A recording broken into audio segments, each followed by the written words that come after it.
नमस्कार, DD news Rajasthan के समसामयिक विषयों पर आधारित हमारा विशेष कार्यक्रम एजेंडा में आप सभी का स्वागत है। मैं हूं आपके साथ विकास। राजस्थान में एक बार फिर से चुनावों का शंखनाद हो चुका है। जी हां, राजस्थान की 7 विधानसभा सीटों पर 13 नवंबर को उपचुनाव होने जा रहे हैं, जिसकी मतगणना 23 नवंबर को होगी। जैसे ही उपचुनावों की तारीखों की घोषणा का ऐलान हुआ है, वैसे ही राजस्थान के सभी बड़े राजनीतिक दल उपचुनाव की तैयारियों में जुट गए हैं। इसी विषय पर चर्चा करने के लिए आज स्टूडियो में हमारे साथ बेहद खास मेहमान मौजूद है। हमारे साथ भारतीय जनता पार्टी से लक्ष्मीकांत भारद्वाज जी हैं, जो भारतीय जनता पार्टी के प्रवक्ता हैं। सर, आपका बहुत बहुत स्वागत है। हमारे साथ कांग्रेस से डॉक्टर प्रदीप चतुर्वेदी जी हैं, जो कांग्रेस पार्टी के प्रवक्ता हैं। सर, आपका भी बहुत बहुत स्वागत है। और हमारे साथ में वरिष्ठ पत्रकार संदीप पुरोहित सर हैं। सर, आपका भी बहुत बहुत स्वागत है। इससे पहले की चर्चा को शुरू करें, फिलहाल देखते हैं इस रिपोर्ट को।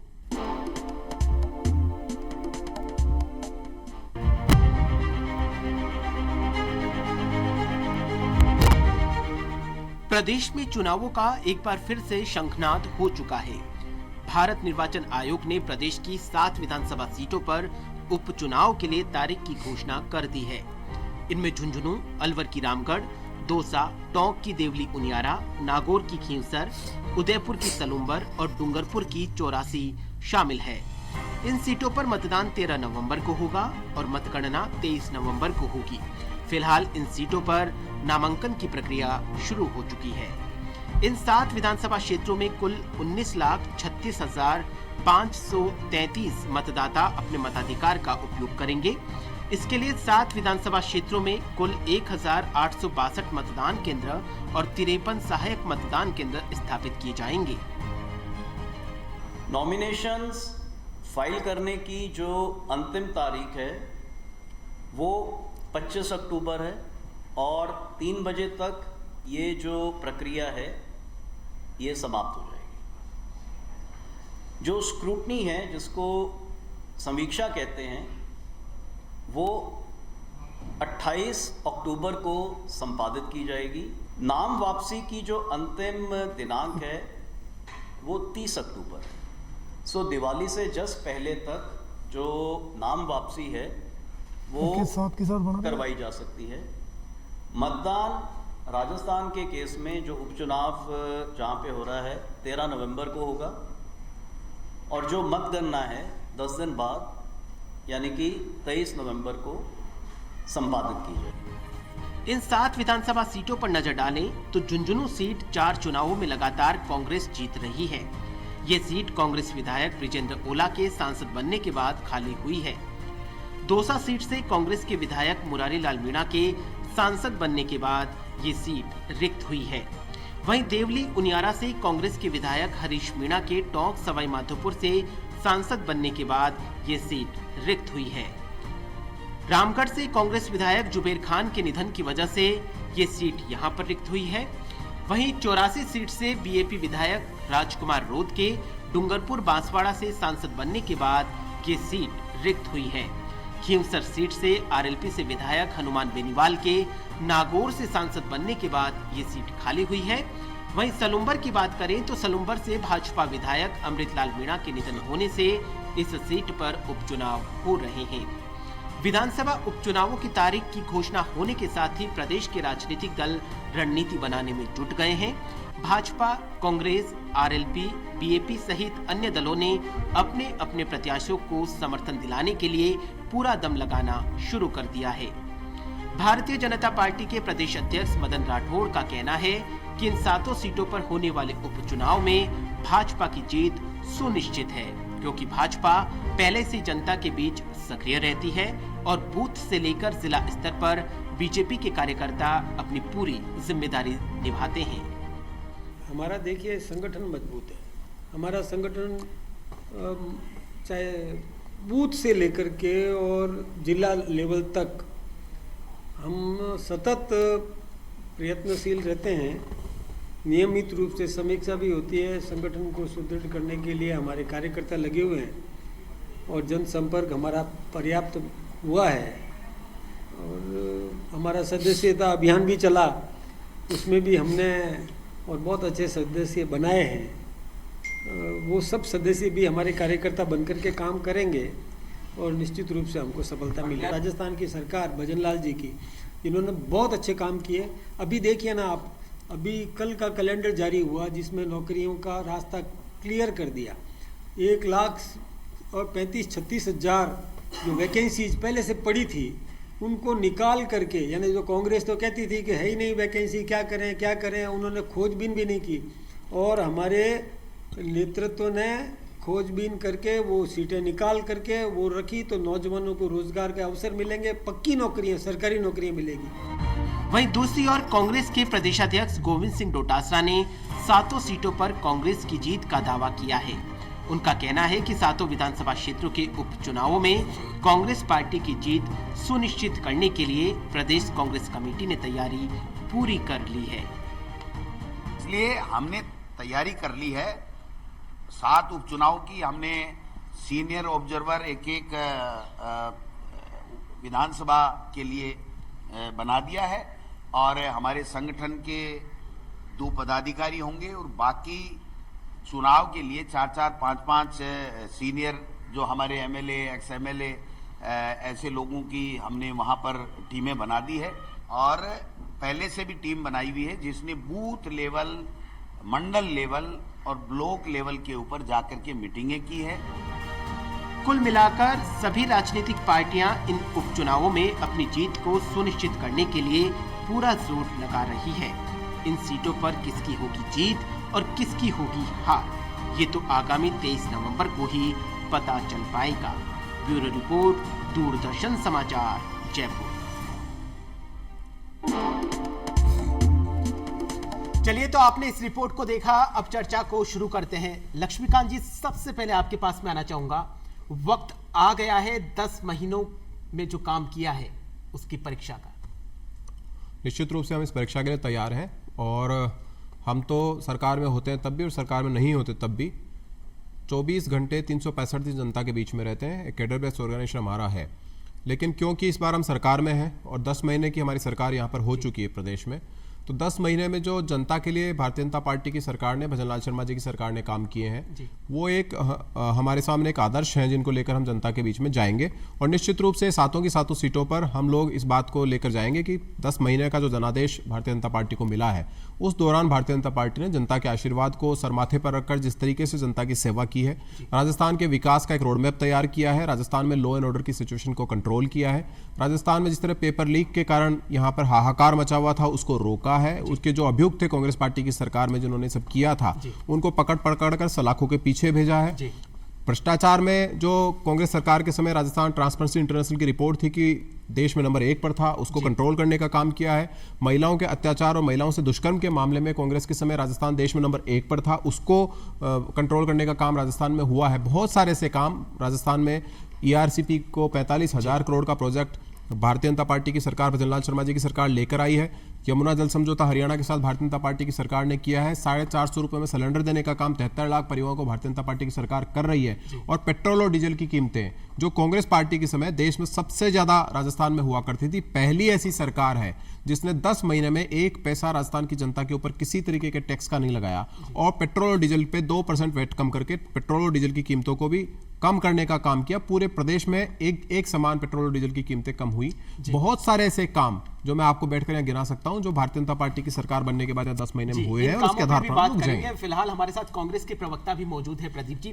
प्रदीप जी, भारतीय जनता पार्टी पूरी तरीके से तैयार है। आपकी पार्टी विपक्ष की राजस्थान में सबसे बड़ी पार्टी, आपकी क्या कुछ तैयारी है?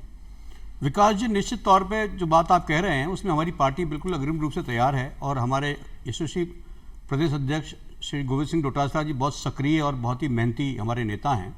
और मैं आपको बताना चाहता हूं कि कांग्रेस ने अपनी पूरी तैयारी है, ज़मीनी स्तर की तैयारियां लगभग हमने पूरी कर ली हैं। चुनाव की चुनौती है, हम लोकतंत्र में विश्वास करते हैं और हम जिस तरह का माहौल है आज, जिस तरह भारतीय जनता पार्टी ने माहौल बनाया है, आप देख रहे हैं जिस तरह के माहौल में मंत्री एक दूसरे के बयानों को उल्टा बातें कर रहे हैं, मुख्यमंत्री के बयानों को भी वो कटाक्ष करते हैं। मुख्यमंत्री के एक आदेश के बाद एक मुख्यमंत्री का एक मंत्री जो सरकार में है वो सरकार के काम को छोड़ते हुए इधर घूम रहे हैं, वो अपनी बात कर रहे हैं, इस्तीफे की बात कर रहे हैं, लेकिन इस्तीफा नहीं हो रहा। सवाल यह कि एक कनिष्ठ विधायक को मुख्यमंत्री बनाने का जो हश्रम देख रहे हैं वो प्रदेश की राजनीति हमने पहले कभी नहीं देखा। ये बनाना कोई गलत नहीं है, लेकिन सवाल है कि जो प्रयोग भारतीय जनता पार्टी ने प्रदेश के भलाई के लिए लोगों ने किया था वो सरासर फेल हो चुका है। आप देखिए कि हर मंत्री जो बयान दे रहा है वो सरकार के उलट बयान दे रहा है, चाहे वो जोगाराम पटेल हो, चाहे वो कन्हैयालाल चौधरी हो, चाहे किरोड़लाल मीणा हो, चाहे मदन दिलावर हो। आप देखिए इनके बयानों से मुख्यमंत्री की जो स्थिति है बड़ी अस्पष्ट हो रही है। सवाल वही है कि अगर आपने पर्ची की सरकार से सरकार को बनाया है तो पर्ची की सरकार में ये लोग असंतुष्ट हैं और अपने अनुभवों के लाभ अपनी पोजीशन को देखते हुए मुख्यमंत्री भजनलाल को चुनौती दे रहे हैं। तो सवाल बयान दे रहे हैं तो विपक्ष किस तरीके से अपनी भूमिका निभा पा रहा है? हम पिछले 10 दिनों में विपक्ष की भूमिका नजर आ रही है। हम असलियत से उनको पहचान करा रहे हैं। और दूसरी बात बताता हूं आपको कि हमारी पार्टी के प्रदेश अध्यक्ष गोविंद सिंह डोटासरा और प्रतिपक्ष नेता टीकाराम जूली दोनों युवा हैं। उन्हें पूरे समय में ये आप देख रहे हैं कि हर वो मुद्दे को उठा रहे हैं जो मुद्दा लोगों के लिए इन्होंने वादा किया था उसे पूरा नहीं कर रहे हैं। सवाल यही है। जहां तक प्रदेश अध्यक्ष डोटासरा की बात है, आप देखिए उन्होंने गहलोत सरकार में संगठन को मुख्य भूमिका में रखा था और आपको याद होगा उन्होंने मंत्रियों को जिलों में प्रभारी बनाया था तो संगठन की टीम बनाकर उन पर निगरानी की थी। इसलिए कोई मंत्री होता था तो कांग्रेस के वरिष्ठ नेता का एक दल बनाकर साथ जाता था, लेकिन और उसके मॉनिटरिंग करता था। बावजूद भी विधानसभा में आप वापस सत्ता पे काबिज नहीं हुए। लक्ष्मीकांत जी, उनका कहना है, प्रदीप जी का कहना है कि लगातार जो आपके जो बीजेपी के जो वरिष्ठ नेता है वो बयानबाजी कर रहे हैं, मंत्री हैं, उसका भी कहीं ना कहीं परिणाम जनता के बीच में अच्छा नहीं जा रहा है। नहीं, वो कह तो ठीक रहे हैं, लेकिन उनको थोड़ी यादाश्त का भ्रम हो गया है। वो नकारा, निकम्मा, गद्दार जो अशोक गहलोत जी सचिन पायलट के लिए कहा करते थे, याद उसको करना चाह रहे हैं, नाम कुछ और बोल गए हैं। वो जो भरत सिंह जी कहा करते थे प्रमोद जैन भाया के लिए कि ये चोर है, डकैत है, अपने एक मंत्री के लिए, वो भूल गए हैं। वो जो वेद प्रकाश सोलंकी कहा करते थे कि अशोक गहलोत जी की सरकार हमें हनी ट्रैप में फंसाने की कोशिश कर रही है, वो भूल गए। बात कुछ है लेकिन वो नाम भूल गए। देखिए जो इन्होंने कहा कि कांग्रेस पार्टी सक्रिय है, अब वो कौन से ग्रह पे सक्रिय है मुझे तो दिख नहीं रही। राजस्थान में तो कांग्रेस पार्टी कहीं दिख नहीं रही। ये कह रहे हैं कि गोविंद सिंह डोटासरा हमारे युवा अध्यक्ष, अगर वही युवा है तो फिर हम तो शिशु हैं। आप ये जो एक कांग्रेस भ्रम की राजनीति प्रदेश में करती थी, देश में करती थी, वो जनता के द्वारा खारिज की जा चुकी है। अभी विधानसभा का चुनाव हुआ था, ये सब पंचायती इन्होंने की थी राजस्थान की जनता के बीच में, और उसका हर्ष क्या हुआ सब लोगों ने देख लिया है। राजस्थान में भजनलाल शर्मा जी एक गरीब के घर से आया हुआ व्यक्ति राजस्थान में मुख्यमंत्री बना, जो इनको पच नहीं रहा। ये कह रहे हैं कि साहब पहली बार के विधायक को मंत्री बना दिया। अरे पहली बार के सांसद राजीव गांधी को आपने प्रधानमंत्री बना दिया। वो इसलिए आपको पच रहा है क्योंकि वो एक प्रधानमंत्री का बेटा था, क्योंकि आपको आदत है चापलूसी करने की, चाटुकारिता करने की। एक गरीब घर में पैदा हुआ आदमी अगर मुख्यमंत्री बन गया तो आपको तकलीफ हो रही है। राजस्थान की जनता आपके इन बयानों को भी याद रखती है कि आप गरीब का किस तरह मजाक उड़ाते हैं, सामान्य परिवार में आए हुए व्यक्ति का किस तरह मजाक उड़ाते हैं।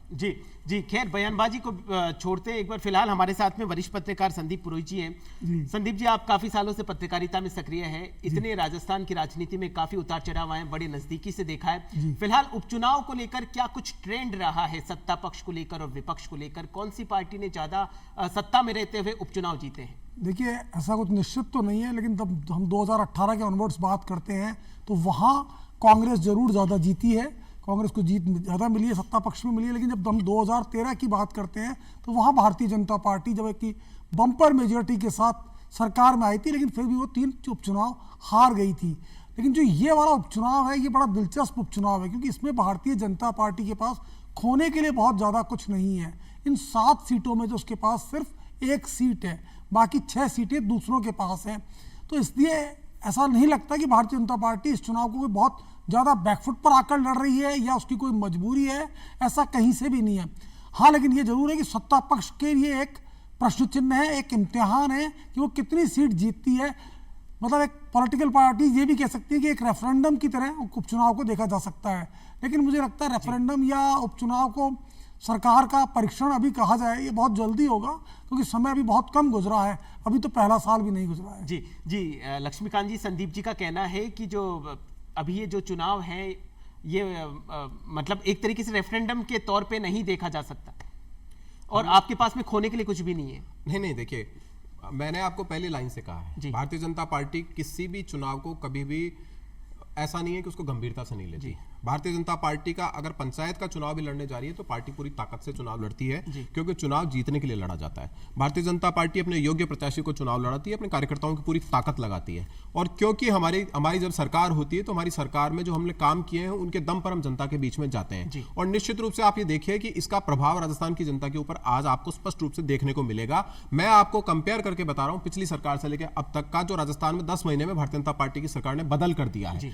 मैं आपको दावे के साथ कह सकता हूं कि सातों विधानसभा जहां पर चुनाव होने वाला है, उपचुनाव, वहां की जनता भारतीय जनता पार्टी को भारी बहुमत से चुनाव जिताने वाली है। वो इस सरकार के हाथ मजबूत करने वाली है। वो सरकार जिसने उनके घरों में जो नौनिहाल है, जो पेपर की परीक्षा देने जाते थे और कांग्रेस की सरकार में बैठे हुए लोग पेपर लीक करवा देते थे, उनको न्याय देने का काम उस सरकार ने किया है, उनको रोजगार देने का काम उस सरकार ने किया है, उन लोगों को एक विश्वास बहाली का काम भजनलाल शर्मा जी की सरकार ने किया है। देखिए सरकार का काम क्या होता है, सरकार का काम क्या है। पिछली सरकार ने पेपर आउट कराए, अपराधी पकड़े नहीं। हमारी सरकार के समय युवाओं के सामने एक संकट था, उसका सरकारों पे से विश्वास उठ गया था, व्यवस्था पे से विश्वास उठ गया था कि ये परीक्षाएं आयोजित होती हैं, इनमें हम कितनी भी तैयारी कर ले हमारा नंबर नहीं आना, क्योंकि सब कुछ तो पैसे से सेट हो रहा है। सरकार का पहला दायित्व था कि अपराधियों को सलाखों के पीछे भेजे और छात्रों और युवाओं में विश्वास बहाल करे। हमारी सरकार ने 190 से ज्यादा ऐसे अपराधी जिन्होंने कांग्रेस पार्टी की सरकार के समय पेपर लीक करके राजस्थान के युवाओं का भविष्य बर्बाद किया, उनको उठाकर सलाखों के पीछे भेजा। और दूसरा, इस दौरान 10 महीने में जितनी परीक्षाएं आयोजित हुई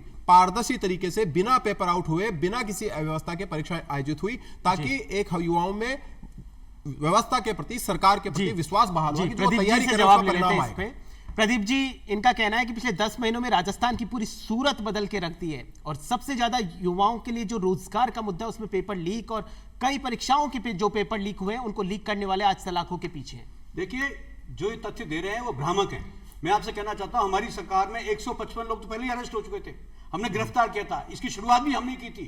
इस सारे कांड को हमने ही उजागर किया, हमने ही इस पर कार्रवाई की, और चूंकि कार्रवाई चल रही थी इस बीच चुनाव हुए और सरकार हमारी चली गई, तो इसलिए इनकी जिम्मेदारी है कि उन जितने लोग उनमें पकड़े जा रहे हैं उन पर कार्रवाई करें। कार्रवाई नहीं हो रही है। आप देखिए, भाजपा के नेता उसमें शामिल कर रहे हैं, उन पर जोगाराम पटेल जी के बेटे का मामला सामने आया है, SI में मामला आया है। तो सवाल यह है कि ये जिस तरह से मुख्यमंत्री अपना काम करना चाह रहे हैं उसको ये वरिष्ठ नेता होने नहीं दे रहे। लक्ष्मीकांत जी जवाब ले लेते हैं इस चीज। जी देखिए, ये तो बात ये हुई कि मैंने डकैती की और मैंने उजागर कर दी तो मैं महान व्यक्ति हो गया। अरे आपकी सरकार में बैठे लोगों ने पेपर आउट किए, सबने देखे। गोपाल केसावत कौन था? आपका पूर्व राज्य मंत्री, परीक्षा में पास कराने के नाम पर 18 लाख रुपए रहते हुए पकड़ा गया, और पकड़ने के बाद आपने क्या किया उसको बचाने के लिए? एसीबी के जिस एडिशनल एसपी बजरंग सिंह शेखावत ने उसको अरेस्ट किया, उसका ट्रांसफर कर दिया। जो इस केस का इन्वेस्टिगेशन ऑफिसर था राजेश जांगीर डीवाईएसपी, उसका तबादला कर दिया गया। और गोपाल केसावत के खिलाफ जब चार्जशीट पेश किया आपने कोर्ट में, तो उसमें से भ्रष्टाचार की धाराएं हटा दी। आप इस तरह सरकार चलाते थे, आप इस तरह सरकार चलाते थे कि आपके राज में पेपर आउट करने वाले लोग खुलेआम घुमा करते थे। ये बताइए 190 लोग कौन है जिनको आज भजनलाल शर्मा जी की सरकार पकड़ कर ला रही है, सलाखों के पीछे डाल रही है? ये क्यों नहीं पकड़े आपने? आपकी सरकार में वहां बैठकर पेपर आउट कर रहे थे, थानेदार बन रहे थे। देखिए, एक गांव के, एक छोटे कस्बे के दर्जनों थानेदार बन जाते हैं। इस सरकार के कान पे जू नहीं रेंगती। आप एक पेपर बस में सोल हो रहा है 40 लोगों को बिठाकर, उदयपुर से बस चलती है, पेपर बस में सोल हो रहा है, सरकार के कानों पे जू नहीं रेंग रही। जिस एक अभ्यर्थी के ऊपर दबाव था पेपर लेने का, वो एसपी को फोन करके कहता है कि बस में पेपर सोल हो रहा है, तब सरकार की नींद खुलती है। ये सरकार के लिए जागरूक थी। पंकज जी, प्रदीप जी, हाथ कंगन को आरसी क्या, पढ़े लिखे को फारसी क्या, प्रत्यक्ष को प्रमाण की आवश्यकता नहीं है। लक्ष्मीकांत, देखिए, मैं आपसे फिर कह रहा हूं कि ये सारी कार्रवाई अशोक गहलोत के मंत्रित्व काल में हुई थी।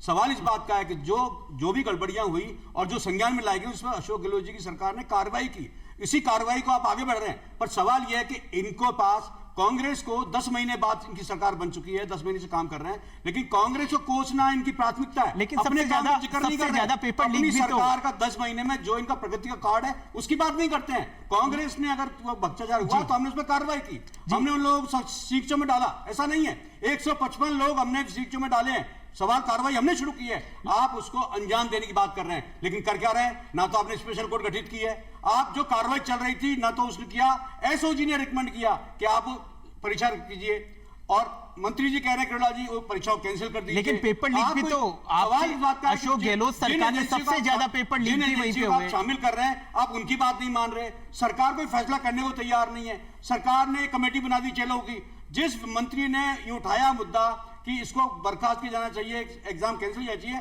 उसको मंत्री से बाहर निकालकर जोगाराम पटेल, उससे कनिष्ठ मंत्री की नेतृत्व में एक गठित कर दी कमेटी। तो इस तरह की पॉलिटिक्स बीजेपी में हो रही है, तो उनका अंजाम जवाब ले लेते हैं सजा देना लक्ष्मीकांत जी से। नहीं है। उनका अंजाम सजा देना नहीं है, इसको उन्होंने कमेटी बनाई है, सरकार कोई कार्रवाई करने में कमेटी ने रिपोर्ट सौंपी है। देखिए जी फिर मैं वही बात दोहरा रहा हूं, इन्होंने कहा अपनी सरकार के काम नहीं गिनाते। आपने मुझसे सवाल नहीं पूछा था, फिर भी मैंने अपने सरकार के काम गिनाए बात की शुरुआत में। दूसरी बात, इन्होंने कहा कि इन्होंने कमेटी बना दी, एसआई की परीक्षा को रद्द नहीं करते।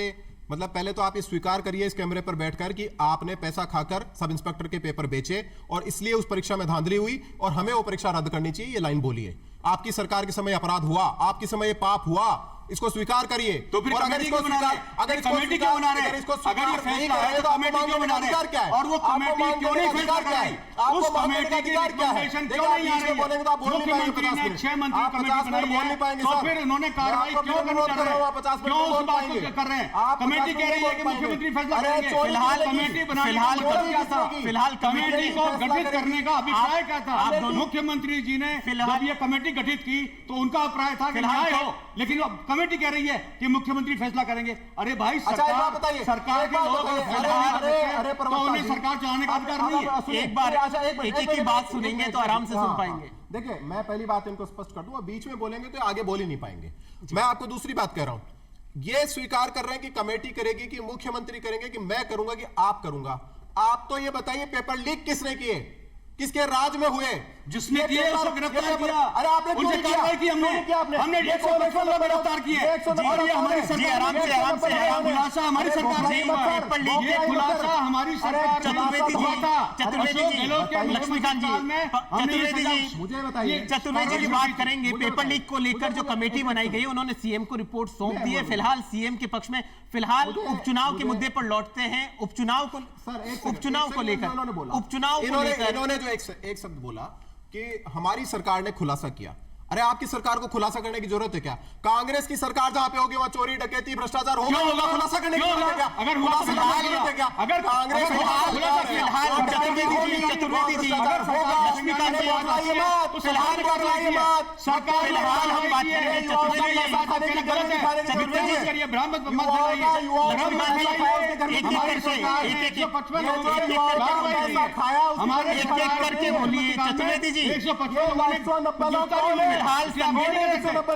हमारी सरकार में चतुर्वेदी जी शांत क्या कर रहे हैं? आप मुझे बताइए।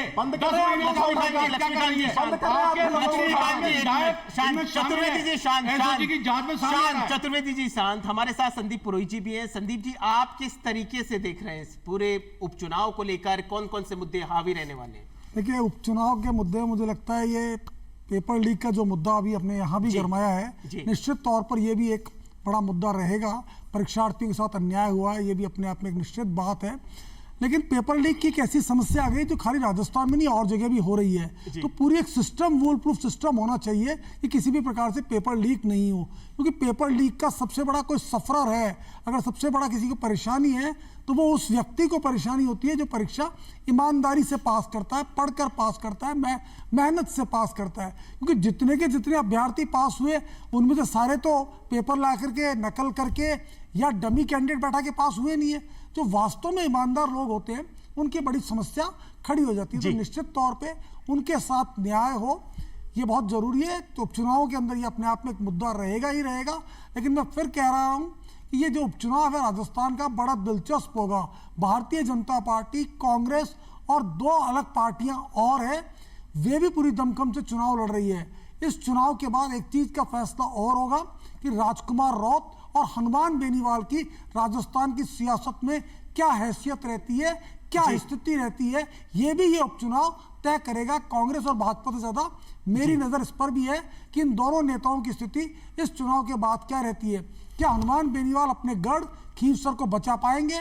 क्या राजकुमार रौत 84 जो विधानसभा है उसमें वह अपना प्रत्याशी जिता पाएंगे? क्योंकि भारतीय जनता पार्टी दोनों सीटें उनसे छीनना चाहती है। कांग्रेस अपनी अलग भूमिका में है, अपना अलग ढंग से काम कर रही है। क्योंकि नागौर में उसका समझौता हनुमान बेनीवाल से के साथ रहता है, तो खींवसर में उसकी क्या स्थिति रहेगी? और 84 की भी यही स्थिति है जहां सांसद में उनका समझौता था, क्या यहां क्या रहता है? तो ये तमाम बातें तय करेंगी कि वो जो कैंडिडेट मैदान में उतारते हैं वो किस स्थिति के साथ चुनाव लड़ते हैं। जी लक्ष्मीकांत जी, किस तरीके से जो थर्ड फ्रंट है, हमने देखा जो विधानसभा चुनाव भी हुआ उसमें भी त्रिकोणीय मुकाबला काफी जगह देखने को मिला और उसमें भारतीय जनता पार्टी को कई जगह हार का सामना भी करना पड़ा। तो इस बार क्या कुछ इन 7 उपचुनाव के लिए क्या कुछ विशेष रणनीति बनाई गई है? देखिए 200 सीटें हैं राजस्थान में और कोई भी पार्टी 200 के 200 सीटें तो नहीं जीत सकती जी। कहीं अगर भारतीय जनता पार्टी चुनाव हारी है, कोई दूसरा दल चुनाव हारा, तो उसके बहुत सारे कारण होते हैं जी। तो ये कह देना कि किसी तीसरे दल की वजह से हम कहीं चुनाव हारे, इसको ये न्याय संगत नहीं है। लेकिन ये मैं आपको पहली लाइन से बोल रहा हूं कि भारतीय जनता पार्टी अपनी पूरी तैयारी चुनाव को लेकर हमेशा रखती है, क्योंकि हम जनता के बीच में रहने वाला दल है। हमारी सरकार ने काम किया, जब हम विपक्ष में थे तब हमने विपक्ष का धर्म निभाया, हम सरकार में तो सरकार का धर्म निभा रहे हैं। और जनता के बीच में हमारे जनप्रतिनिधि रहते हैं, हमारे कार्यकर्ता रहते हैं। आप सघन रूप से देखिए कि भारतीय जनता पार्टी का संगठन पूरी तरीके से हमेशा 365 दिन सक्रिय रहता है। तो हमारी तैयारी इसमें कोई कम नहीं है। लेकिन आज जो परिस्थिति राजस्थान की है उसमें बहुत जरूरी इस बात को है कि राजस्थान की जो 115 सीटों के साथ भारतीय जनता पार्टी की सरकार बनी थी, जिसमें एक सीट कम होकर 114 हो गई, इसको 120 प्लस किया जाए। और निश्चित रूप से राजस्थान की जनता ये मानकर बैठी है कि राजस्थान की भारतीय जनता पार्टी की सरकार को और ताकत देने के लिए, इन विधानसभाओं में और विकास कराने के लिए, पूरे प्रदेश में और विकास कराने के लिए राजस्थान में भारतीय जनता पार्टी को जनता वोट देने वाली है। और निश्चित रूप से 7 की 7 विधानसभा की सीटें भारतीय जनता पार्टी जीतने वाली है। प्रदेशाध्यक्ष जो है आपके हैं मदन राठौड़ जी, उनका कहना है कि हम किसी से गठबंधन नहीं करेंगे, लेकिन कोई सामने से आएगा तो हम गठबंधन कर भी सकते हैं। देखिए उन्होंने स्पष्ट कर दिया, गठबंधन हम नहीं करेंगे, 7 सीटों पे हम चुनाव लड़ेंगे।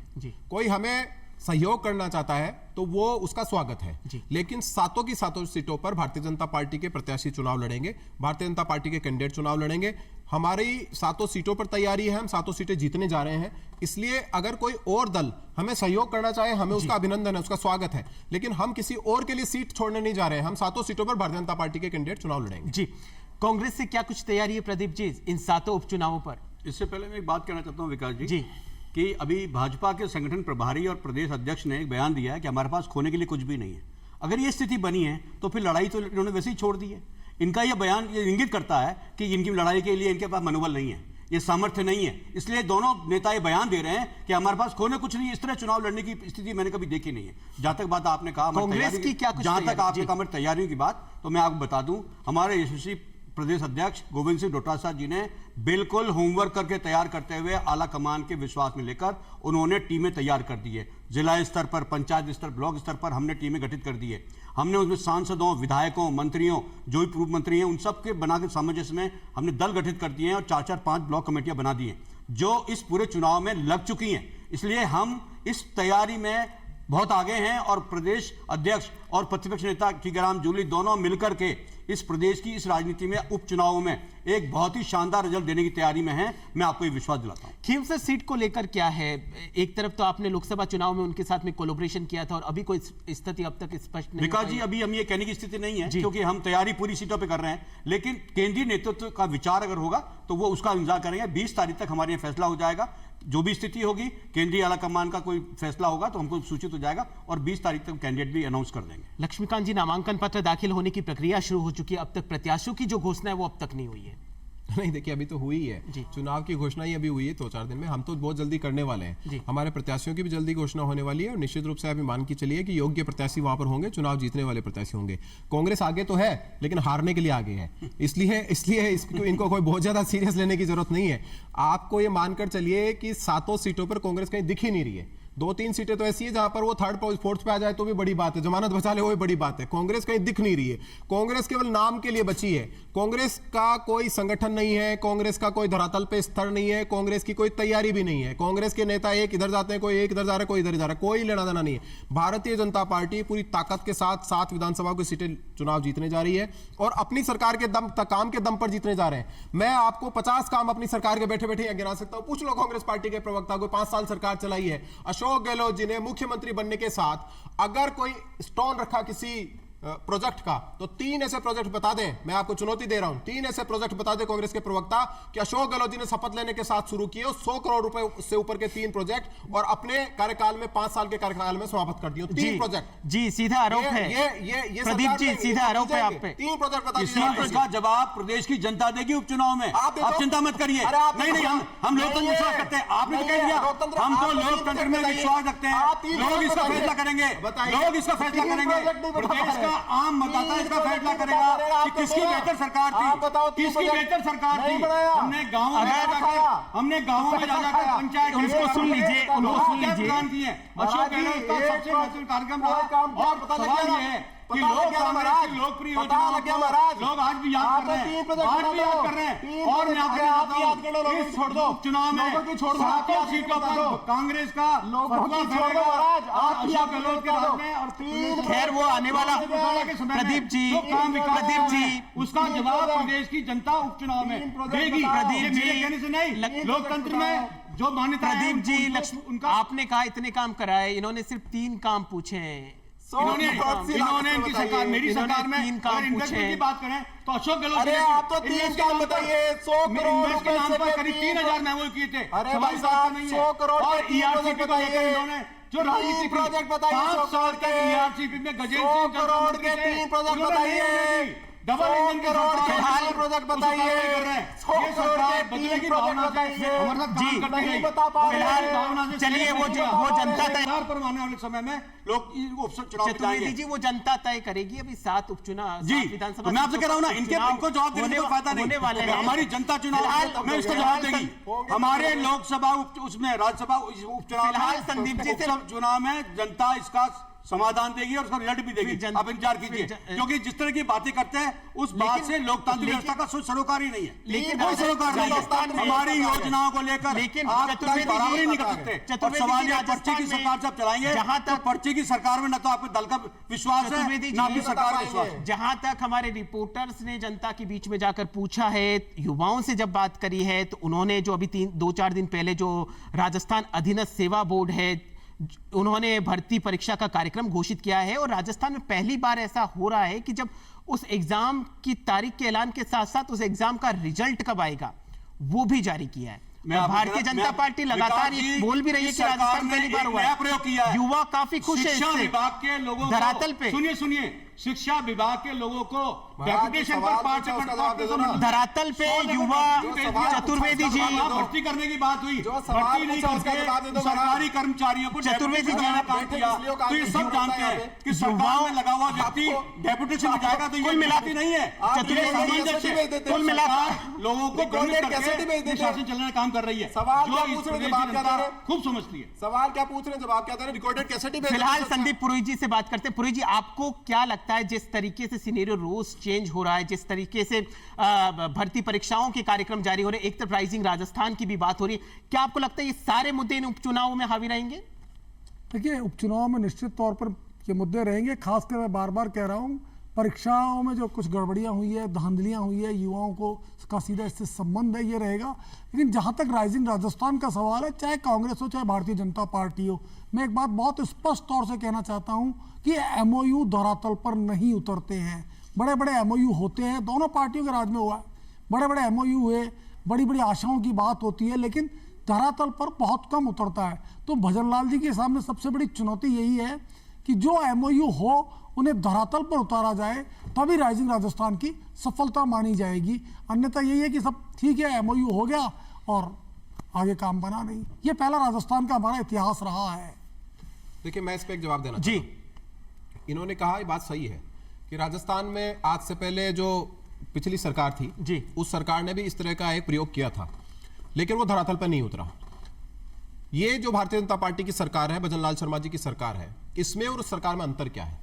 ये जो 10 महीने का कार्यकाल मैंने आपको गिनाया, ये सामान्यतः कोई भी सरकार अंतिम समय में करती है, जब चुनाव आ रहे होते हैं, जब आपको कोई टैक्स नहीं लगाना होता जनता पे, पेट्रोल डीजल के भाव नहीं बढ़ाने पड़ते, आपको वेट कम करते हैं, जनता में मैसेज देने के लिए सरकारें करती है, कांग्रेस पार्टी की सरकारें अंतिम वर्ष में करती हैं। लेकिन ये विश्वास बहाली वाली सरकार है, ये व्यवस्था बदलने वाली सरकार है, ये लोगों की सोच बदलने वाली सरकार है। इसलिए मैं संदीप जी को इस बात के लिए आश्वस्त करता हूं कि सरकार जो कह रही है वो करके दिखा रही है। हमने जो चुनाव में कहा था कि हम पेट्रोल डीजल की कीमत कम करेंगे, हमने करके दिखाया। हमने कहा था कि इन्होंने जिन लोगों के साथ मिलकर पेपर लीक किए थे, कांग्रेस पार्टी के लोगों ने, सबको सलाखों के पीछे भेजेंगे, हमने भेजा।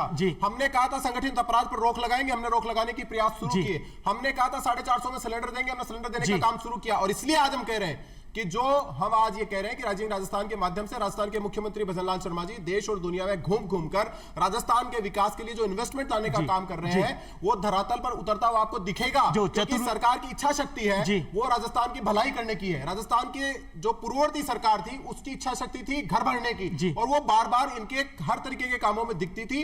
मैंने इनसे सीधे सीधे 3 सवाल पूछे कि 100 करोड़ के ऐसे 3 प्रोजेक्ट बता दीजिए कांग्रेस पार्टी जी। प्रदीप जी से इसका जवाब ले लेते हैं, जवाब ले लेते हैं। लक्ष्मीकांत जी का कहना है कि इनकी कथनी और करनी में कोई अंतर नहीं है, पहले दिन से ही काम करना शुरू कर देते हैं, न कि जब सत्ता में पिछले 6 महीने बचते हैं तब काम करना शुरू करते हैं। विकास जी, हमारे मुख्यमंत्री अशोक गहलोत जी की सरकार में आपको पता होगा कि हमें जीएसटी का पैसा नहीं मिलता था, सरकार का जो हिस्सा होता था धनराशि में वो हमें नहीं मिलता था। हमने संघर्ष किया और अशोक गहलोत जी ने अपने वित्तीय प्रबंधन से सरकार चलाई, और हमने किसी भी केंद्रीय सरकार के वित्तीय सहयोग के बिना हमने सरकार चलाई। आज क्या हो रहा है? आज इस सरकार को 12,000 करोड़ रुपए अतिरिक्त अलॉटमेंट के अलावा 12,000 करोड़ रुपए अतिरिक्त सहायता दी गई है। जब पैसा बरस रहा है तो भी वो पैसा इनके अय्याशी में उतर रहा है। आपके जो योजना प्राथमिकता में नहीं थी, चुनाव में घोषित, उसमें नहीं हो रहा, लोगों की सुरक्षा में हो रहा है, साथ सम्मान में हो रहा है। जी, इनसे जवाब ले लेते हैं, लक्ष्मीकांत जी से जवाब ले लेते हैं। क्या कह रहा है चतुर्वेदी जी? माफ नहीं हो रहा, वो पैसा कहाँ जा रहा है? लक्ष्मीकांत जी बता रहे हैं जो अतिरिक्त मिला है वो पैसा जा कह रहा है, इसका जवाब सरकार दे। जीएसटी का पैसा वापस राज्य सरकार को मिले, इसका एक प्रोसेस है जी, हर राज्य में है कि जो पहले का पैसा आपको मिला उसकी एक समरी बनाकर उसका एक हिसाब बनाकर आपको देना होता है, उसके बाद नया पैसा रिलीज होता है। कांग्रेस पार्टी की सरकारें पहले का हिसाब ही नहीं देती थी, अगला पैसा मांगने लग जाती थी। बावजूद इसके भारत सरकार के मंत्री जी ने अंतिम समय में चुनाव के समय आके झूठ को उजागर किया था कि कांग्रेस पार्टी की सरकार को किस समय जीएसटी का कितना पैसा मिला। इन्होंने कहा अय्याशी। भारतीय जनता पार्टी की सरकार में आपको कहां अय्याशी दिख गई साहब? 1240 रुपए की चाय 5 स्टार होटलों में 2.5 महीने तक बैठकर सरकार जनता के पैसे से तोड़ रही थी। 6-6 हजार रुपए का डिनर तोड़ रहे थे। अय्याशी उसको कहते हैं जो मेहनत कर रहा है राजस्थान में इन्वेस्टमेंट डालने के लिए, उसको अय्याशी नहीं कहते। वो काम है, वो कर्म है जो हर राजनेता को करना चाहिए। कांग्रेस पार्टी के लोग अय्याशी करने के लिए जाने जाते हैं, इसलिए अय्याशी का बार बार जिक्र कर रहे हो आप। लेकिन जो काम करने की इच्छा शक्ति वाले लोग हैं उन्होंने घूम घूम कर अपने राज्य के विकास के लिए काम करना शुरू किया है। आप अपनी भाषा पे भी संयम रखिए और राजस्थान की जनता और राजस्थान की राजनीति की शालीनता का भी ध्यान रखिए।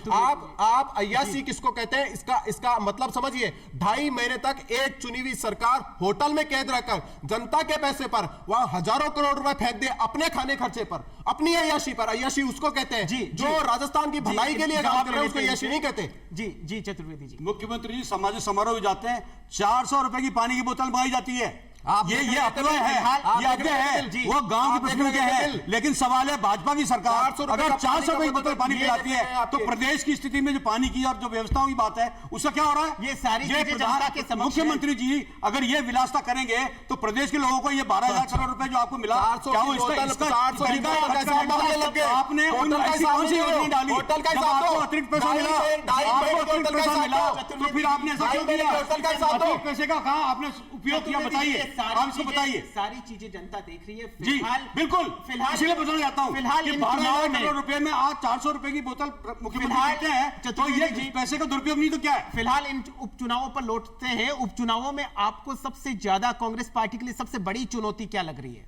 देखिए, हम तो लोकतंत्र में विश्वास रखते हैं और हम अपनी प्राथमिकताओं लेकर स्पष्ट रूप से जा रहे हैं। जो भाजपा ने अपने चुनाव घोषणा पत्र में वादे किए उन पर जिन पे अमल नहीं हुआ हम उनको लेकर जाएंगे, क्योंकि इन्होंने वादा करके सरकार में आए हैं। अगर वादा करके सरकार में आए तो उन्हें निभाएं, लेकिन इस पर कोई कार्रवाई नहीं हो रही। अब पर्ची से सरकार चल रही है, दिल्ली से पर्ची आती है, जब पर्ची से मुख्यमंत्री बनना है तो योजनाएं पर्ची से आ रही है। इसलिए यहां मुख्यमंत्री के हाथ में कुछ भी नहीं है, दिल्ली से सरकार चल रही है, यहां कोई प्राथमिकता तय नहीं है। लेकिन काम तो धरातल पर दिखाई दे रहा है या नहीं? हो रहे हैं, देख लीजिए आप। काम धरातल पर जनता को अकाल रात मंत्री जो है काम छोड़ के बैठ गया और अकाल रात में लोग चिल्लाते रहे, लेकिन उस मंत्री ने सुनी नहीं। वो कहता है मैंने त्यागपत्र दे दिया और पूरी प्रदेश जनता अकाल के समय में इधर भागती रही। लेकिन लक्ष्मीकांत जी, आप राजस्थान में रहते हैं जी, आपको अकाल दिखा गई? जी नहीं। 10 महीने में अकाल दिखा आपको कहीं?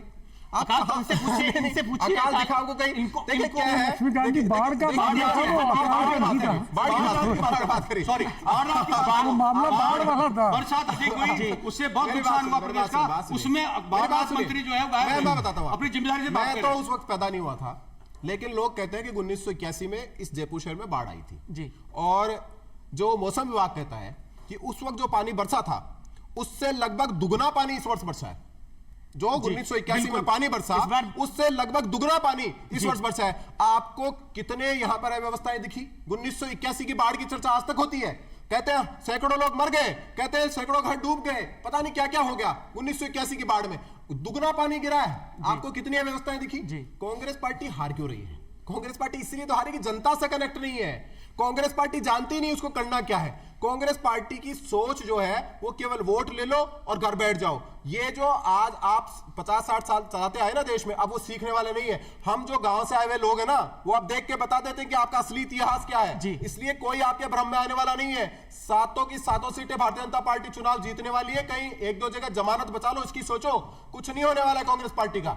लेकिन कुछ एक जो थर्ड फ्रंट है, उनको क्या कांग्रेस को खतरा दिखाई दे रहा है? चतुर्वेदी जी, नहीं, सवाल उसका नहीं है। अगर थर्ड फ्रंट इसमें आना चाहता है तो ये हमारा प्रदेश एक बार हमारा प्रदेश नेतृत्व इस पर विचार करेगा।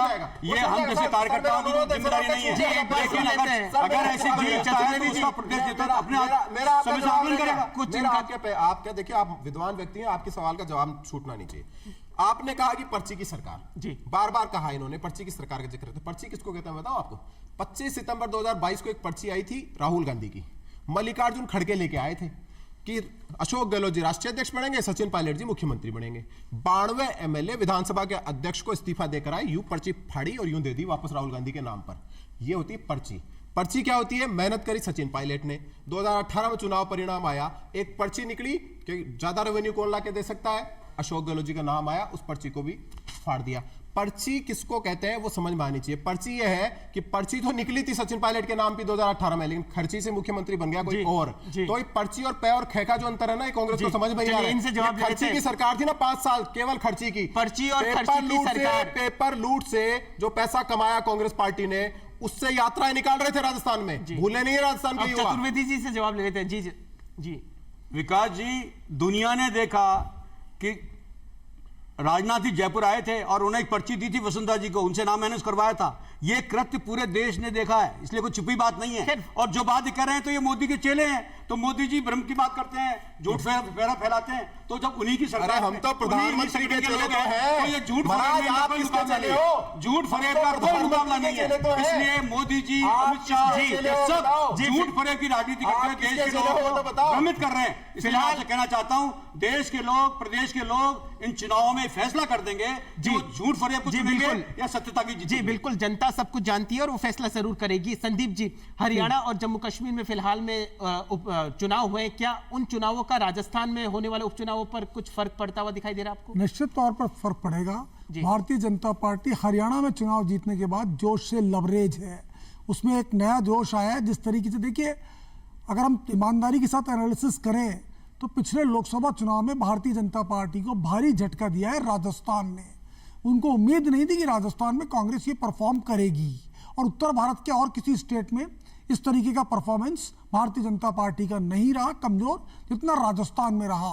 तो ये एक निश्चित तौर पे थोड़ा सा बीजेपी यहाँ राजस्थान को लेकर बैकफुट पड़ती। लेकिन हरियाणा के जीतने के बाद आप देख रहे हैं जोश, जो पूरा जोश पार्टी में भर गया है हरियाणा को लेकर के। और हरियाणा के प्रभारी भी राजस्थान से ही थे, सतीश पूनिया। तो निश्चित तौर पर पार्टी के कार्यकर्ताओं में यहाँ एक जोश तो है। और पर्टिकुलरली एक सीट और है जिसके लिए मैं कहता भी हूँ कि हरियाणा के फॉर्मूले पर काम करेंगे उस सीट पर, और वो सीट है खींवसर की सीट। खींवसर एक ऐसी सीट है जो बड़ी दिलचस्प सीट है और जो पूरे मारवाड़ की सियासत को तय करती है।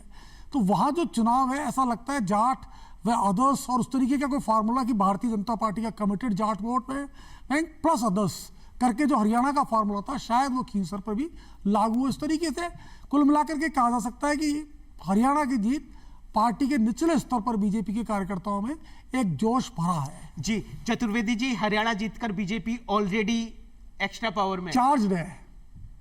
मैं ये बात देखिए मानता हूं कि मुझे लगता है कि हरियाणा में हमारे संगठन से कोई चूक हुई है, और लेकिन हम अभी इस जो परिणाम आए हैं, उनसे हम आश्वस्त नहीं हैं। लेकिन एक बात कहना चाहता हूं जी, कांग्रेस पार्टी की एक बड़ी भारी समस्या है, वह राज बाद में आता है, मुख्यमंत्री के दावेदार पहले लड़ लेते हैं। अगर यह समस्या खत्म हो जाए ना कांग्रेस की, तो अपने आप में बहुत कुछ सफलता कांग्रेस को मिल सकती है। और हरियाणा में भी हारने का एक बड़ा कारण यही रहा है। राजबाद में मुख्यमंत्री के चेहरे कहीं मुख्यमंत्री पहले बन रहे हैं राजबाद में। सवाल इस बात का है कि हरियाणा में जो परिणाम आए हैं वो मुझे आशा के अनुकूल नहीं है, और जिस तरह की खबरें आ रही हैं कि वहाँ 20 से 24 सीटों के बीच में कुछ अभी सुप्रीम कोर्ट में मामला गया है, तो मेरा मानना यह है कि जो तथ्य पेश कर रहे हैं उस पर परिणामों के बदलने की संभावना हो सकती है। लेकिन सवाल यह है कि हमारे संगठन में कोई न कोई कमी रही है, इस बात को हम स्वीकार करते हैं। लेकिन मैं आपको याद दिलाना चाहता हूं कि राजस्थान में कांग्रेस संगठन बहुत मजबूत है। हमने जिला स्तर, ब्लॉक स्तर पर अपनी टीम गठित कर दी है और मैं आपको ये दावा करता हूं कि राजस्थान में इन्होंने तो कह दिया कि हमारे पास खोने कुछ नहीं है, लेकिन हम छोड़ने वाले भी नहीं हैं और सातों की सातों सीटें कांग्रेस इस चुनाव में जीतने जा रही है, ये मेरा वादा है। लेकिन चतुर्वेदी जी, हर चुनाव से पहले कांग्रेस ही दावा करती है संगठन बड़ा मजबूत है, मैनेजमेंट हमने पूरी तरीके से कर लिया है, लेकिन उसके बाद में जब एग्जाम की घड़ी आती है उसमें जो परिणाम है वो आपके अनुरूप नहीं होते। नहीं, ऐसा नहीं होगा। मैं आपसे फिर कहना चाहता हूं, बहुत ही प्रदेश के युवा अध्यक्ष गोविंद सिंह डोटासरा चप्पे चप्पे पर नजर रखते हैं। आपको ध्यान होगा, प्रदेश की किसी भी राजनीतिक घटना पर सबसे पहले वो रिएक्शन देते हैं, वो किसी का इंतजार नहीं करते, पार्टी वार्टी की बात नहीं करते, वो सबसे पहले प्रतीकात्मक रूप से अपना रिएक्शन देते हैं। और सबसे बड़ी बात यह है कि वो राजनीतिक रूप से सक्रिय हैं और किसी भी पल किसी मुद्दे पर वो अपना बयान देकर अपना रुख स्पष्ट करते हैं, कांग्रेस का रुख स्पष्ट करते हैं। इसलिए मेरा मानना है कि इस बार के हमारे प्रदेश अध्यक्ष इन सातों सीटों पर इस उपचुनाव में कांग्रेस की विजय दिलाएंगे, ये मेरा विश्वास है। चतुर्वेदी जी, आपकी एक बार संदीप जी, हाँ। चतुर्वेदी जी, आपकी बात ठीक है कि आपके अध्यक्ष जी बहुत सक्रिय हैं, गोविंद सिंह डोटासरा बहुत सक्रिय है, बहुत तेजी से काम कर रहे हैं, लेकिन कितने धड़ों को साथ लेके काम कर रहे हैं ये भी कह रही। जब कभी उनसे पूछिए कि वो किस तरह से इस पूरी कांग्रेस का जो कहते हैं ना, हर जिले में एक एक छोटे छोटे धड़े बने हुए हैं, ब्लॉक अध्यक्षों तक की नियुक्ति नहीं हो पाती है वहां के स्थानीय छोटे छोटे नेताओं को लेकर के। देखिए, ये बात सही है कि भारतीय जनता पार्टी में अनुशासन ज्यादा है। 2 बार की मुख्यमंत्री वसुंधरा राजे, पर्ची निकलती है, मैं बात पूरी कर लूं, पर्ची निकलती है और भजन लाल जी को मुख्यमंत्री का नाम अनाउंस कर लेती है। बहुत लोकप्रिय नेता हैं, लेकिन पार्टी के अनुशासित सिपाही की तरह वे दिल्ली के निर्णय को स्वीकार करती है वसुंधरा राजे। क्या कांग्रेस में ऐसा हो पाता? हड़कंप मच जाता। तो ये जो अनुशासन का अभाव है ना कांग्रेस, संदीप जी का सीधा ये जो प्रत्यक्ष तौर पे एक बात बताना चाहता हूं जो शायद आपके संज्ञान में नहीं है। आपको एक बात बताना चाहता हूं कि प्रदेश अध्यक्ष गोविंद सिंह डोटासरा संगठन में मैं मान रहा हूं बहुत काम कर रहे हैं, जो पदाधिकारी 6 महीने अगर वो सक्रिय नहीं दिखाता, सक्रिय नहीं रहता, तो वे उसको पद पर नहीं रखते। पूरी प्रदेश संगठन में उन्होंने ये स्थिति कर रखी है कि अगर 6 महीने कोई कार्यकर्ता सक्रिय दिखाई नहीं देता तो उस संगठन का भाग नहीं है। लक्ष्मीकांत जी, ये उन्होंने तय कर दिया है और इसी के फलस्वरूप कांग्रेस जिले में स्तर पे, ब्लॉक स्तर पे और ग्राम स्तर पे सक्रिय है। और मैं आपको कहना चाहता हूं कि जितना बड़ा नेटवर्क आज कांग्रेस का राजस्थान में है, इससे पहले कभी नहीं था। जी लक्ष्मीकांत जी, वो उनका कहना है कांग्रेस का जितना बड़ा नेटवर्क है अब तक राजस्थान में नहीं रहा है। देखो, एक तो इनकी अच्छी बात है जी, इनकी अच्छी बात क्या है कि एक जिले में इनके जितने सारे कार्यकर्ता होते हैं सबको महासचिव सचिव बना देते हैं जी, है ना, किसी को ये पीछे नहीं छोड़ते। ये तो इनका एक ठीक फार्मूला है। इन्होंने कहा कि हरियाणा में ये सस्पेक्टेड है इनकी कुछ सीटें और ये क्या है। देखो क्या है साहब कि जब आप फैक्ट्री में जलेबी बनाओगे ना जी, तो परिणाम वही आएंगे जो जनता ने दिए हैं। आप जनता से कनेक्ट नहीं हो, आप थोपे हुए नेता हो, आप परिपक्व नेता नहीं हो, आप पार्ट टाइम पॉलिटिशियन हो। अब ऐसे लीडर के नेतृत्व में आप चुनाव लड़ने जाओगे तो परिणाम वही आएंगे। जनता को दोष देने की जरूरत नहीं है, मशीन को दोष देने की जरूरत नहीं है। इन्होंने अभी एक नई बात कही कि अभी इन्होंने कहा कि ये जीतेंगे चुनाव और पार्टी के नेटवर्क के दम पर और पार्टी की सक्रियता के दम पर चुनाव जीतेंगे, और पार्टी में जो सक्रिय नहीं रहता, पार्टी के काम में जो सक्रिय नेता उसको गोविंद डोटासरा जी बाहर कर देते हैं। तो राजस्थान की विधानसभा को बने हुए इतना टाइम हो चुका है, नई विधानसभा को उसके 2-3 सेशन हो चुके हैं। एक भी सेशन में अशोक गहलोत जी विधानसभा में दिखे नहीं, कब बाहर करेंगे आप उनको? क्या विधानसभा के एक विधायक का दायित्व नहीं बनता कि वो सेशन में जाए? जी, अशोक गहलोत जी एक सेशन में नहीं दिखे, गोविंद डोटासरा जी कब बाहर करने वाले उनको बता दीजिए। ये जो आपकी कथनी और कहानी मंत्र ना, बोलने के लिए बोल दो कुछ भी, आप ये समझ, मैं बार बार फिर दोहरा रहा हूं, अब हम वो गांव वाले जो लोग हैं ना, अब वो भ्रम में आने वाले लोग नहीं है। हम पढ़ लिख लेते हैं, हमें पता है ये झूठ बोल रहे हैं, इसलिए इनको वोट भी नहीं देते और भी कुछ जो मांगते हैं वो देते नहीं है। ये मानकर चलिए कि कांग्रेस पार्टी हारी हुई हताश पार्टी है, इनके हिस्से में कुछ नहीं आने वाला। भारतीय जनता पार्टी सातों के सातों सीटें चुनाव जीतने वाली है और निश्चित रूप से आप ये मानकर चलिए कि 120 प्लस राजस्थान में भारतीय जनता पार्टी होने वाली। जी चतुर्वेदी जी, लगातार दावा किया जा रहा है लक्ष्मीकांत जी की तरफ से सातों की सातों उपचुनाव जो होने वाले हैं उन पे भारतीय जनता पार्टी जीत दर्ज करने जा रही है। ये तो 400 सीटों का दावा कर रहे थे लोकसभा में, क्या हुआ? 240 रह गए। आपकी कमाई थी 240, 400 दावा कर रहे थे ना, आपकी 40 साल पहले 240 आई थी सरकार और विकास इन्होंने देखिए आपकी 240 मंद बुद्धि का सबूत है, 4 दशक मंद बुद्धि का सबूत है। जलेबी की बात कही, राहुल गांधी ने मार्केटिंग की बात की, जलेबी के मसले को उन्होंने एक एंटरप्रेन्योर को जलेबी को कॉर्पोरेट सेक्टर से जोड़ा। उन्होंने कहा कि अगर तेरा व्यापार बढ़े तो निर्यात कर सकता है, लेकिन इन लोगों की मंद बुद्धि और छोटे सोच ने क्या बनाया। लेकिन चतुर्वेदी जी, किसी भी एंटरप्रेन्योर को जिसकी चीज अच्छी हो, उन्होंने उसको निर्यात की दृष्टि से उसको प्रमोट करने की बात। लेकिन चतुर्वेदी जी, समझ में नहीं आई, राजनीति समझ में नहीं आई। लेकिन चतुर्वेदी जी, में जलेबी नहीं मिलती, लेकिन यहाँ से एक्सपोर्ट नहीं होती, लेकिन इन्होंने जिस तरीके से उसका राजनीतिक जिस तरह से मकाल उड़ाया, वो ताज्जुब की बात थी। राजनीतिक विश्लेषकों का मंद बुद्धि को दर्शाता है कि ये किसी कॉर्पोरेट बचा ही नहीं पाए, समझ ही नहीं पाए, समझ ही नहीं पाए। आपकी बात मान रहे हैं। अच्छा, मैं बताऊंगा। इन्होंने कहा कि हम मंदबुद्धि हैं कि हमने जलेबी को फैक्ट्री में बढ़ा दिया है, ठीक है, हम उसका एंटरप्रेन्योर को प्रमोट नहीं कर पाए। अभी 10 महीने पहले राजस्थान में 5 साल सरकार चलाई है, जलेबी से कितने एंटरप्रेन्योर बना दिए? 3 पूछे थे मैंने, वो तो जवाब नहीं दे पाए। अभी 3 एंटरप्रेन्योर का नाम पूछ लीजिए जो जलेबी से एंटरप्रेन्योर बनाए उन्होंने। फिलहाल तीन नाम बताइए इनके। राजनीतिक विश्लेषकों का यह कहना है कि अखाड़ा कांग्रेस ने सजाया और बाजी भारतीय जनता पार्टी ने मान ली हरियाणा। नहीं, हमने कहा ना आपसे कि हम ये जो परिणाम आए हमारी आशा के अनुकूल नहीं है, लेकिन इसलिए इस पर यह विवाद है और हमारी पार्टी इस पर कार्रवाई कर रही है। जी संदीप जी, आप कुछ कहना चाह रहे थे। देखिए, एक तो मैं कहना चाहता हूं कि भारतीय जनता पार्टी और कांग्रेस की जहां ये बात कर रहे थे तो मैं इनकी एक बात से सहमत हूं कि डोटासरा बहुत सक्रिय हैं, लेकिन मैं फिर वही कहता हूं, धड़ों में बटी हुई कांग्रेस को साथ लेके चलना उनके लिए बहुत बड़ी चुनौती है। अगले 7 विधानसभा के जो चुनाव होने जा रहे हैं, इसके अंदर भी डोटासरा की सक्रियता से काम नहीं चलने वाला है खानी, जब तक तो और भी चीज़ें नहीं होगी। एक तो मुझे ऐसा मालूम पड़ा है कि जो सांसद है कांग्रेस के, वही अपनी सीट तय करेंगे कि उन जगह किसको चुनाव लड़ाना है। यानी झुंझुनू में तय वहाँ ओला परिवार से लड़ेगा या गैर लड़ेगा, ये जिम्मेदारी उनकी ही होगी और वो जिता के भी लाए। तो एक तरीके से सांसदों को हरी झंडी दे दी गई है कि वे अपने पसंद का प्रत्याशी तय करें और उनको चुनाव जिता करके भी लाएं। ये कांग्रेस की अभी तक की रणनीति है। हालांकि किसको टिकट मिलता है क्या नहीं मिलता ये तो कहना मुश्किल है। भारतीय जनता पार्टी के साथ जो प्लस पॉइंट है, वो सबसे बड़ा प्लस पॉइंट है उसका कैडर बेस कार्यकर्ता होना। कांग्रेस के साथ आज ये समस्या है कि उसके पास नेताओं की बड़ी फौज तैयार होती जा रही है, लेकिन कैडर जिसे कहते हैं वो कमजोर होता जा रहा है। एक बात आपकी से मैं असहमत हूँ कि कांग्रेस कभी भी इतनी बड़ा नेटवर्क कांग्रेस का कभी नहीं रहा। गोविंद सिंह डोटासरा की तारीफ में कोई दिक्कत नहीं है, पर यह कहना कि कांग्रेस का नेटवर्क कभी इतना बड़ा नहीं रहा, मुझे उचित नहीं लगता है। इससे पूर्व भी कांग्रेस का नेटवर्क इससे बड़ा रहा है। लक्ष्मीकांत जी ने अशोक गहलोत का मुद्दा उठाया कि अशोक गहलोत विधानसभा में नहीं जाते हैं। जवाब अरुण चतुर्वेदी जी को दे देना चाहिए था। वसुंधरा जी नहीं आती, आपने 6 महीने कहा, इसलिए कहा मैंने, आपने कहा कि 6 महीने वसुंधरा जी नहीं आती, इसलिए कहा मैंने, इसलिए बड़े नेता वसुंधरा जी नहीं आती, बात उसकी नहीं है, उसको उठा देंगे हम, ये कहा आपने, इसलिए कहा मैंने। जी, मैंने ये नहीं कहा कि क्यों नहीं जाते और जाते हैं। आपने कहा उनके पास राष्ट्रीय जिम्मेदारियां हैं, उनके पास राष्ट्रीय जिम्मेदारियां हैं, संगठन की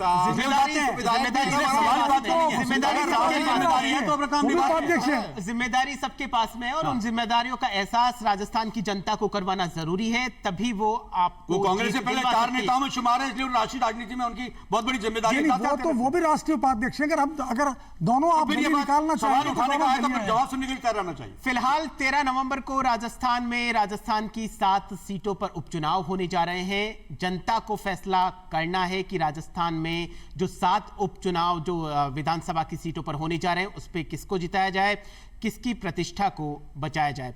फिलहाल चुनाव का पर्व है, देश का गर्व है। हम सबसे आप सभी से निवेदन यही करते हैं कि जहां पर भी आप जिन विधानसभा सीटों पर उपचुनाव हो रहे हैं और आप वहां के मतदाता हैं तो मतदान जरूर करें और देश के लोकतंत्र की रक्षा में अपना सक्रिय योगदान जरूर निभाएं। सर, आप सभी आज इस प्रोग्राम में पधारे और आपने अपने पक्ष रखा, आप सभी का बहुत बहुत धन्यवाद। फिलहाल आज के प्रोग्राम में इतना ही। आप देखते रहिए DD न्यूज़ राजस्थान। नमस्कार।